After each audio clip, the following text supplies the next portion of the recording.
Halo sahabat Excel, kita akan melanjutkan tutorial kita yang kedua tentang makro Excel untuk pemula. Kali ini kita akan belajar membuat fungsi message box atau kotak pesan di mana dia akan menampilkan sebuah peringatan untuk pengguna nantinya. Baik, langsung saja kita mulai. Kalau kemarin kita sudah belajar ikut makro, maka kita langsung saja mulai dari membuka jendela Visual Basic dengan cara klik Visual Basic di icon developer atau bisa menggunakan Alt F11. Oke, sudah muncul. Kemudian kita membuat sebuah modul baru. Klik kanan di VBA Project, klik kanan, kemudian ada Insert, lalu pilih modul.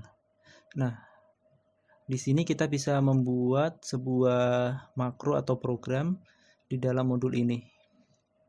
Baik, langsung saja kita kalau kita kemarin sudah belajar, maka untuk membuat sebuah makro kita mulai dengan sub, kemudian dilanjutkan dengan sebuah namanya bebas apa saja. Nah, kali ini kita akan membuat pesan box, kemudian kita enter aja, maka otomatis akan dibuat seperti ini, akan muncul end sub, kemudian ada juga kurung buka kurung tutup. Ini default kalau kita membuat sebuah makro ya. Baik, langsung saja. Untuk membuat pesan box sangat mudah sekali. Kita menggunakan fungsi msg box, message box, kemudian spasi, kemudian di dalam spasi setelah spasi kita buat di antara dua tanda petik ini sebuah pesan yang mau ditampilkan. Misalnya nama saya Budi, seperti ini. Oke, jadi kita membuat sebuah penampilan pesan dengan message box, yaitu pesannya berisi nama saya Budi.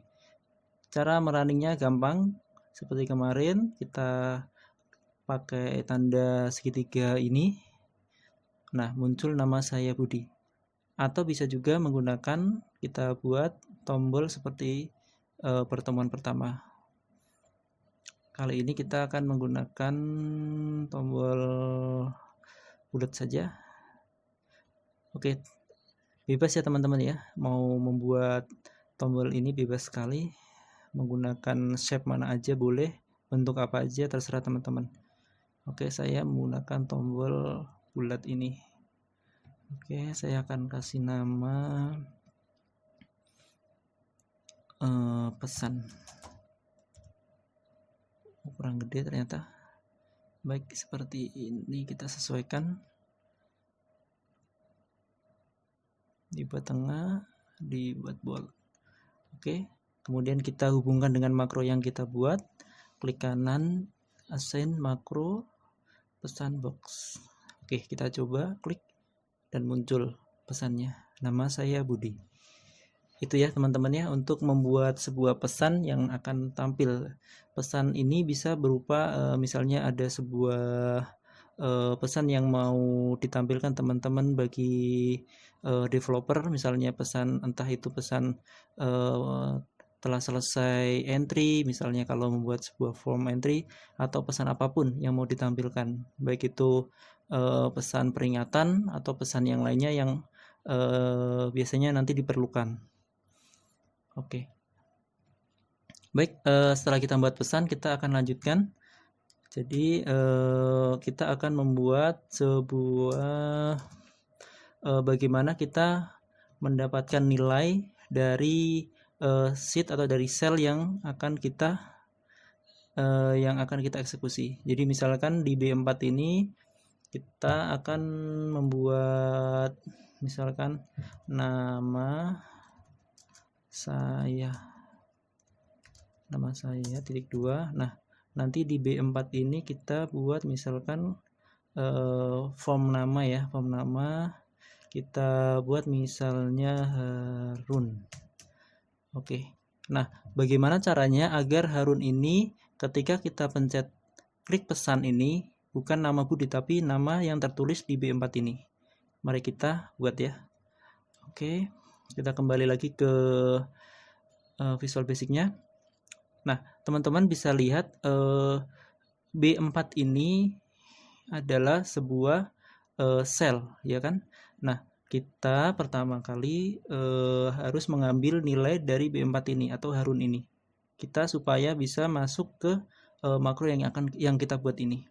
Nah, caranya sangat mudah. Pertama kita definisikan dulu sebuah variabel. Variabel ini berisi yang nantinya akan berisi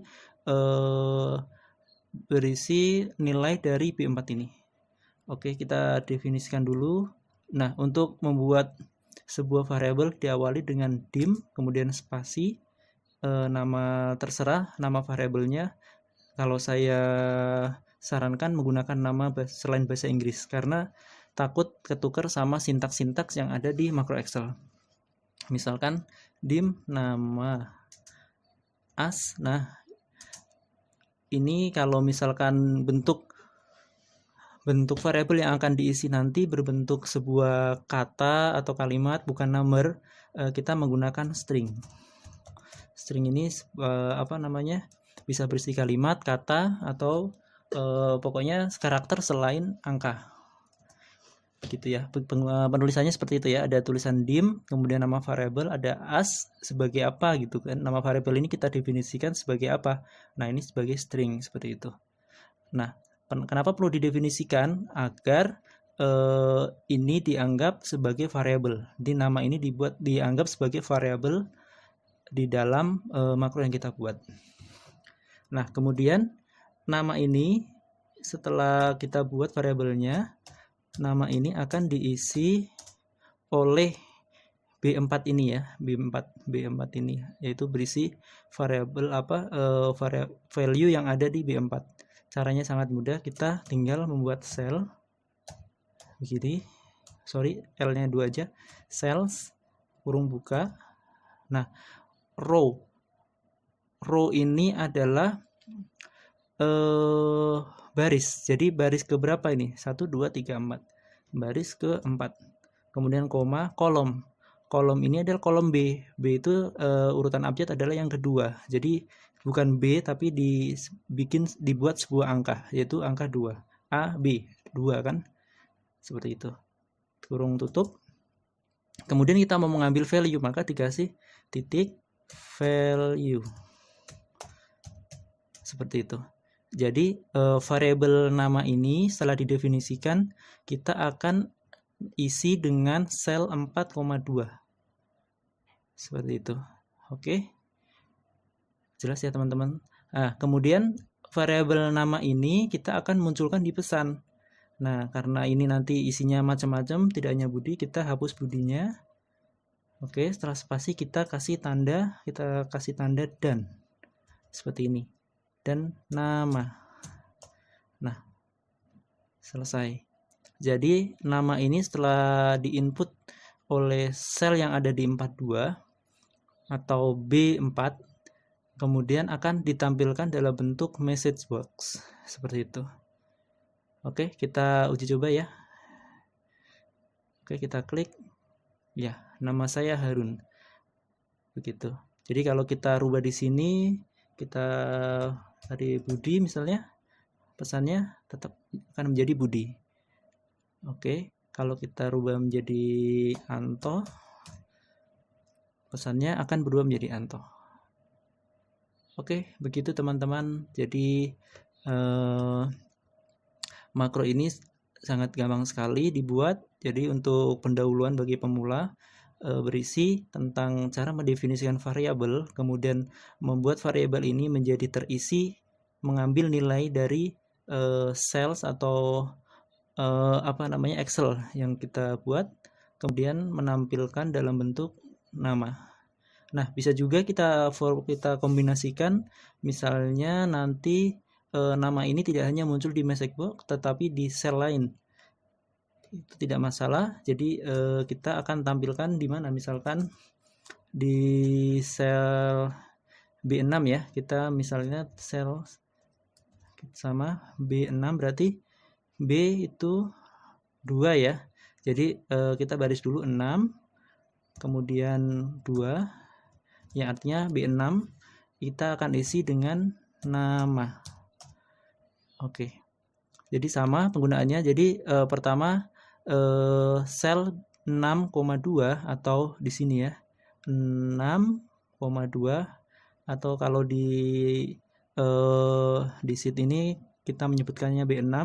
Kalau ditulis di makronya menjadi sel 6,2. 6 artinya baris ke-6, 2 artinya kolom kedua.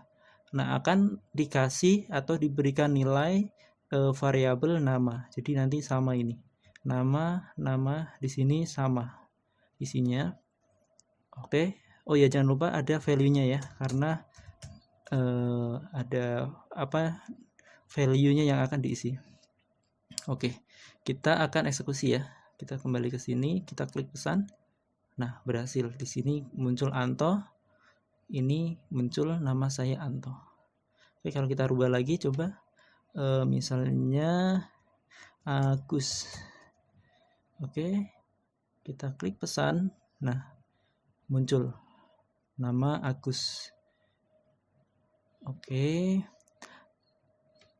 Nah, sekarang bagaimana kalau misalkan muncul di sheet lain? Nah, misalkan kita tambah sheet dulu menjadi sheet 2. Ini kita rubah namanya biar nggak bingung. Misalnya kita rubah sheetnya menjadi program. Kemudian di sini data. Oke. Jadi kita tidak mau memunculkan untuk Agus yang di B6 ini tidak muncul di dalam sheet yang sama dengan aplikasinya, tapi akan muncul di sheet kedua atau data. Nanti kita akan simpan di misalkan di sini ya, di B2. Nah, kita kasih nama misalkan di sini. Kita kasih nama header ya, header atau nama kolomnya. Nanti harapan kita akan muncul di B2. Jadi apa yang kita input di sini akan muncul di sini. Oke, kalau seperti ini, kalau ada 2 sheet ini, kita akan memodifikasi lagi. Jadi memodifikasinya gampang. Kalau di sini kan kita tulisnya hanya langsung sel, artinya dia akan merujuk ke sheet yang sama dengan tautan atau tombol ini berada. Jadi ketika tombol ini diklik, maka dia akan mengeksekusi sel yang sama dengan sel yang ada di sheet yang sama di tombol ini. Oke, kalau misalkan kita bicara line sheet data, maka kita tinggal tulis saja di sini. Di sebelum sel 6,2 ini kita buat sheet ya, sheet pakai S jangan lupa. Nah, sheetnya apa namanya? Data. Jangan lupa tanda petik 2. Nah, kemudian kurung tutup, kasih titik. Kemudian selnya kita akan munculkan di mana tadi? Di B2. Oke, B2 berarti 2,2. Seperti itu. Oke, baik, kita coba. Ini nggak perlu ya, jadi kita hapus. Oke, kita tulis sebuah nama lagi, misalnya nama Fatimah. Oke, kita klik pesan. Oke, nama saya Fatimah. Dan sudah nggak muncul di B6, tetapi akan muncul di data. Seperti ini. Fatimah. Begitu. Oke, teman-teman cukup paham. Ini akan berguna kalau misalkan nanti teman-teman membuat sebuah form entry, di mana di sini akan dibuat sebuah form yang banyak, gitu kan? Ada nama saya, nama pekerjaan, dan lain sebagainya. Kemudian data ini akan muncul di sheet berikutnya, seperti itu. Oke, teman-teman, terima kasih atas perhatiannya. Semoga sukses terus.